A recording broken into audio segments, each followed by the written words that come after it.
কি বন্ধুরা, এগুলো কি মাছ বলুন তো? এগুলো কিন্তু লোটে মাছ। আর তোমাদের দাদা ভাই অনেকদিন পরেই কিন্তু এই লোটে মাছগুলো এনেছে। আমাদের কিন্তু খেতে খুবই ভালো লাগে।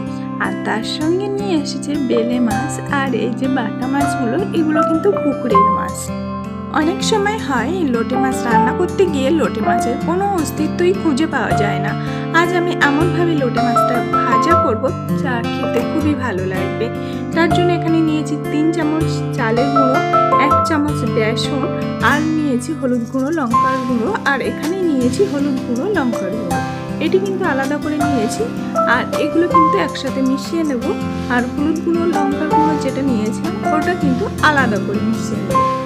আগে তো তোমাদের দাদা ভাই লোটে মাছ খেতেই চাইতো না, কিন্তু এইভাবে যেখান থেকে আমি রান্নাটা শুরু করলাম তারপরে তোমার দাদা ভাই কিন্তু খেতে খুবই ভালোবাসে।